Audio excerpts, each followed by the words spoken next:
ان اللہ قد بعث لکم طالوت ملکا، تمہارے لیے اللہ تعالیٰ نے طالوت کو بادشاہ مقرر کیا ہے۔ ان کا نام تورات میں آیا ہے سول یا ساؤل، SAUL۔ اب یہ سمجھ میں نہیں آتا، ہو سکتا ہے کہ اصل نام ساؤل ہو، لیکن چونکہ وہ بہت قداور تھے، طول قداور، اس لیے ان کا ایک صفاتی نام ہو طالوت۔ قرآن مجید نے صفاتی نام دیا ہے کہ وہ بہت قداور تھے۔ قالوا انا یکون لہ الملک علینا، اب انہوں نے کہا کیسے ہو سکتا ہے کہ اسے بادشاہت ملے ہمارے اوپر، ونحن احق بالملک منہ، ہمیں زیادہ حق حاصل ہے اس کے مقابلے میں کہ ہمیں بادشاہی دی جائے۔ ولم یؤت سعۃ من المال، وہ تو مفلس ہے، اسے تو اللہ نے کوئی زیادہ دولت دی نہیں ہے، کیونکہ ان کے معیار تو یہی تھے جو دولت مند ہے وہی صاحب عزت ہے۔ قال ان اللہ اصطفاہ علیکم، اب نبی نے کہا اب جو چاہو کہو، اللہ نے اس کو چن لیا ہے تم پر، یہ فیصلہ ہو چکا، اللہ کا فیصلہ ہے، ڈیوائن ججمنٹ ہے، ڈیوائن ڈیسیجن ہے، کین ناٹ بی ریووکڈ۔ وزادہ بسطۃ فی العلم والجسم، اور اسے کشادگی عطا کی ہے علم اور جسم دونوں چیزوں میں، قداور ہے، طاقتور ہے، اور اسی طریقے سے علم اور فہم دیا ہے۔ تم دولت دیکھتے ہو، اللہ نے چنا ہے ان دو چیزوں کی بنا پر، جسمانی طاقت، جسمانی قوت، اس دور میں ظاہر بات ہے اس کی بہت ضرورت تھی، اور دوسرے یہ کہ اسے علم دیا ہے، فہم دیا ہے، سمجھ دی، دانش دی۔ واللہ یؤتی ملکہ من یشاء، اور اللہ تعالیٰ جس کو چاہتا ہے اپنی بادشاہت دے دیتا ہے۔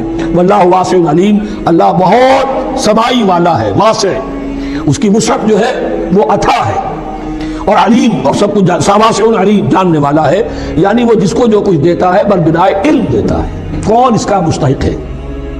وقال لهم نبيهم ان آية ملكه ان يأتيكم التابوت فيه سكينة من ربكم وبقية مما ترك آل موسى وآل هارون تحمله الملائكة، اور ان سے کہا ان کے نبی نے کہ طالوت کی بادشاہت کی ایک نشانی یہ ہوگی کہ وہ صندوق جو تمہارے سے جاتا رہا چھن چکا ہے، جس میں سکینہ ہے، تمہارے لیے تسکین کا سامان ہے تمہارے رب کی طرف سے، اور بقیت مما ترک آل موسیٰ و آل ہارون، اور کچھ تبرکات ہیں جو آل موسیٰ اور آل ہارون کے اس صندوق میں رکھے ہوئے ہیں، تحملہ الملائکہ، وہ ملائکہ کی تحویل میں۔ ہوا یہ کہ جہاں وہ تابوت لے گئے ان کے دشمن، وہاں پلیگ آ گئی، انہوں نے سمجھا کوئی نحوست ہے اس کے اندر جس کی وجہ سے پلیگ آ گئی ہے، انہوں نے ایک چھکڑے کے اوپر اس کو رکھا اور بیلوں کو ہانک دیا، جاؤ جدھر جانا ہے۔ تو حضرت سموئیل نے ان سے کہا کہ طالوت کا اللہ کی طرف سے نامزد کیے جانا ایک علامت اس کی یہ ہوگی کہ وہ تمہاری تسکین کا سامان جو تم سے چھن گیا تھا ان کے عہد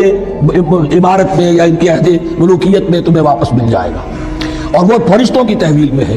تو ایک روز وہ چھکڑا جو ہے وہ لیے ہوئے وہ تابوت ان کے ہاں پہنچ گیا۔ ان فی ذلک لآیۃ لکم ان کنتم مؤمنین، یقیناً اس میں تمہارے لیے نشانی ہے اگر تم ماننے والے ہو۔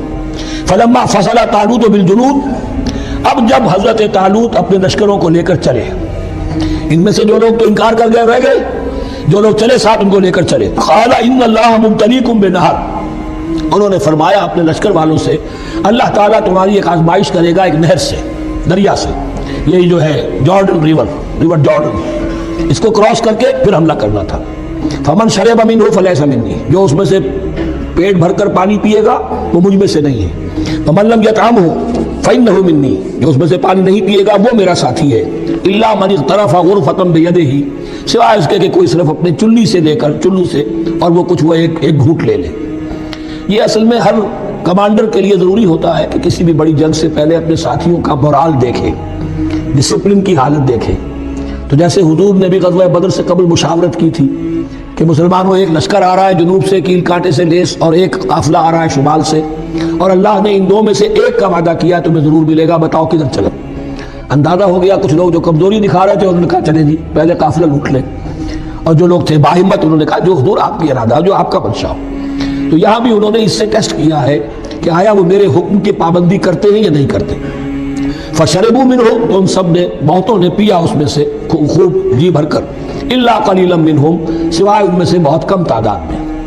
فلما جاوزہ هو والذین آمنوا معہ، تو جب گزرے اس دریا کے پار، اترے وہ اور وہ لوگ جو ان کے ساتھ ساتھیہ اہل ایمان رہ گئے تھے، یعنی پہلی سکریننگ پہلے ہو چکی تھی جو قتال ہی کے منکر ہو گئے تھے، اور اس کے بعد دوسری ہو گئی ہے کہ جو اس چھلنی میں سے نہیں نکل سکے، وہ پانی پی کر بے سدھ ہو گئے۔ یہ ایسا ہی ہے جیسے غزوہ احد میں حضور صلی اللہ علیہ وسلم کے ساتھ 1000 آدمی مدینے سے نکلے تھے اور پھر عین وقت پر 300 آدمی ساتھ چھوڑ کر چلے گئے۔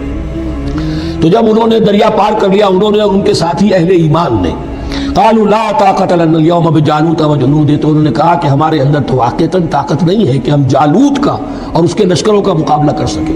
یہ گولیت جس کو کہتے ہیں جالوت، یہ بڑا قوی ہیکل انسان تھا، اور اس کا جو ذرا بختر تھا وہ اتنا پورا جسم ڈھکا ہوا کہ سوائے آنکھ کے سوراخ کے اور کچھ نہیں تھا اس میں، جو نظر ہی نہیں آتا تھا۔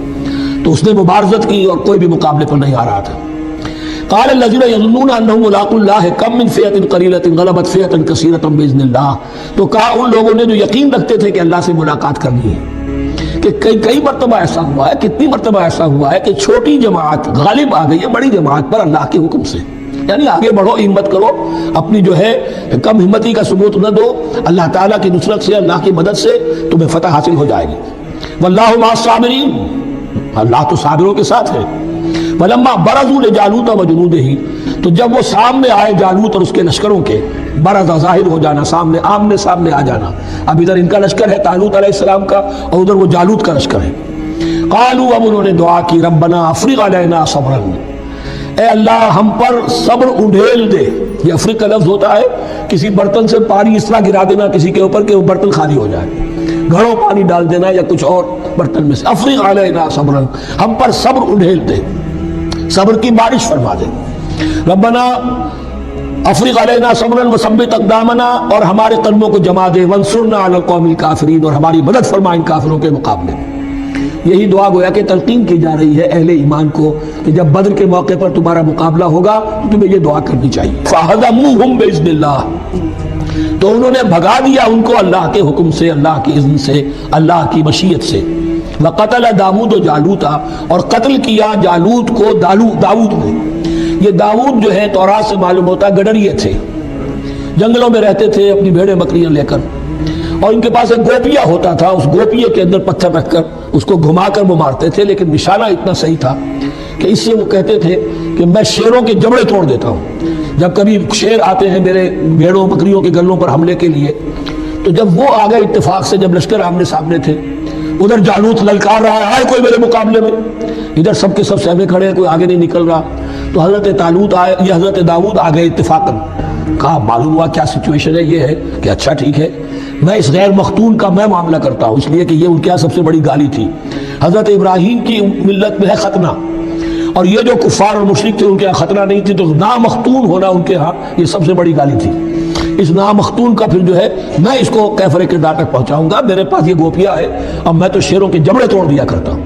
انہوں نے پھر وہ پتھر رکھ کر اور گھمایا ہے، اور سیدھا وہ آنکھ کے سوراخ سے اس کے بھیجے کے اندر اتر گیا، اور اس طریقے سے قتل داؤد و جالوتا، داؤد نے جالوت کو قتل کیا، اور اللہ تعالیٰ نے پھر ان کو جو براتی عطا کیے، وَآتَاهُ اللَّهُ الْمُلْكَ وَالْحِكْمَةَ وَعَلَّمَهُ مِمَّا يَشَاءُ۔ ایک تو یہ کہ طالوت علیہ السلام نے اپنی بیٹی کا نکاح ان سے کر دیا، داماد ہو گئے، اور پھر انہی کو وارث بنایا، یہ بادشاہ ہوئے۔ اللہ نے ان کو ہی ملک دیا، حکومت دی، بادشاہت دی، نبوت بھی دی، یہ دونوں اعتبارات سے ان کو اللہ تعالیٰ نے سرفراز فرمایا۔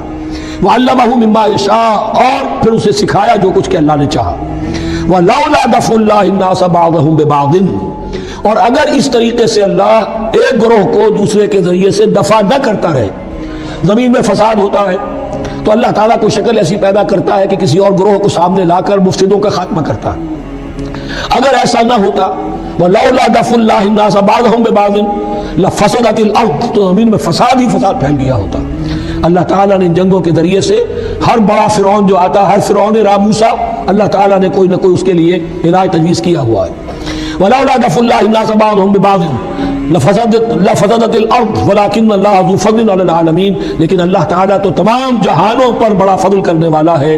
تِلْكَ آیاتُ اللَّهِ نَتْلُوهَا عَلَيْكَ بِالْحَقِّ، یہ اللہ کی آیات ہیں جو ہم پڑھ کر آپ کو سنا رہے ہیں حق کے ساتھ۔ یہ قول گویا کہ حضرت جبرائیل کی طرف منسوب ہوگا، یہ اللہ کی آیات ہیں اے مسلمانوں، اے محمد صلی اللہ علیہ وسلم، جو ہم آپ کو سنا رہے ہیں حق کے ساتھ۔ وَإِنَّكَ لَمِنَ الْمُرْسَلِينَ، اور یقیناً اے محمد صلی اللہ علیہ وسلم آپ رسولوں میں سے ہیں۔